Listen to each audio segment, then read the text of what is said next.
bad news for the economy this morning. The rupee has gone down to 80 rupees per dollar. It has lost 7% of its value in just the last 6 months. In January, you needed 74 rupees to get a dollar, but now you would need 80 rupees to equate a dollar. Now, what does this mean for you? It means more inflation because all our imports now get expensive. We import more than 80% of our crude oil requirements, and now we'll have to pay more for these imports in rupee terms as the rupee has gone down to 80 per dollar. So this could mean prices could rise further for you and me. It also means that if you're planning to travel abroad or go abroad for your education, you might need to budget even more because you have to pay more for your travel and education in rupees. Your foreign travel and education has gone up. The cost has gone up by around 7% only because of the weakening rupee in just the last 6 months. Now, this has been happening because of global factors. That's what the government says, and that's what experts have also been telling us, that the record foreign fund pullout has been causing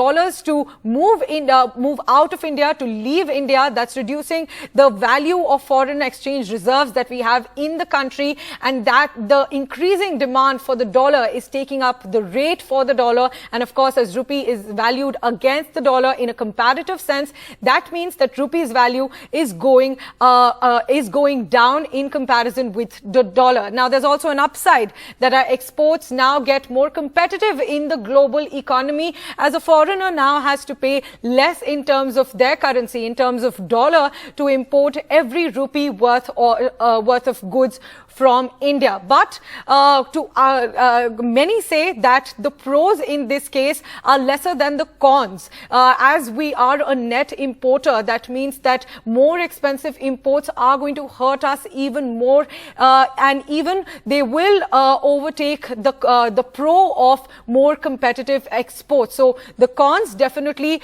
overtaking the pros in this case, and as the rupee has gone down to 80 rupees per dollar this morning for the first time ever.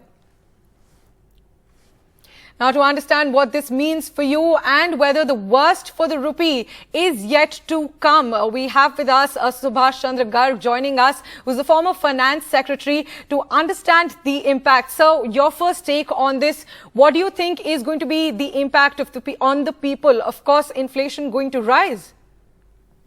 See, rupee going to 80 to a dollar appears to me to be a very natural way of adjusting to the global inflation. Like you have in the domestic economy, inflation which is 7% plus the wholesale inflation which is about 15%.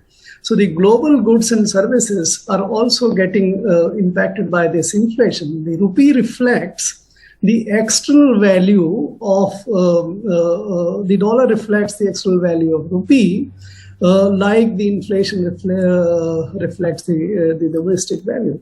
So it seems to be the case that people should get used to, people should get adjusted.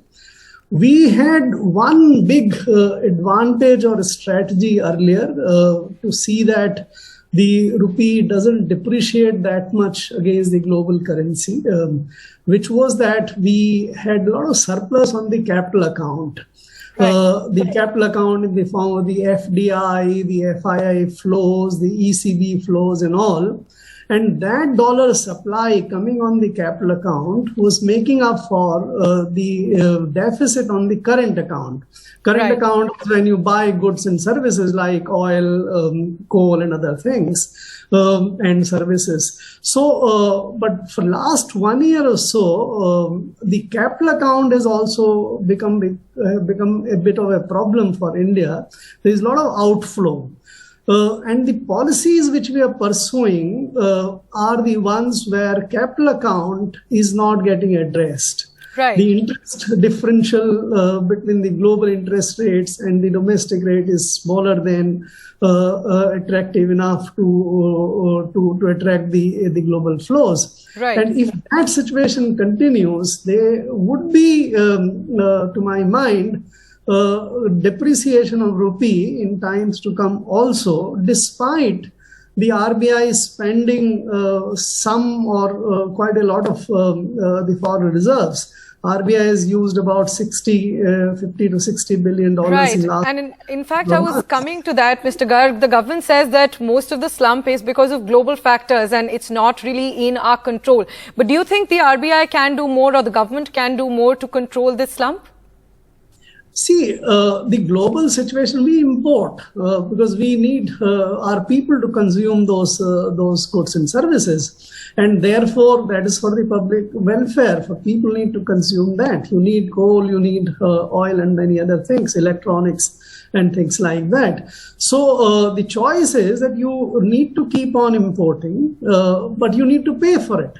Now, if you have lesser dollars to pay for, then the rupee depreciates. So what the government can do and the Reserve Bank can do is to either readjust the goods and supplies by, let us say, making rupee very relatively more costlier, more depreciated, so that the imports get impacted and allow more of exports to take place. That's very difficult given the composition of our goods and services. The better and lesser problematic way is to deal with the capital account.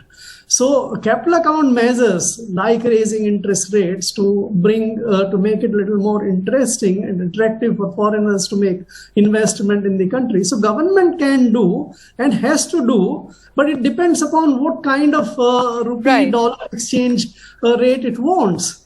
And we'll of course have to see.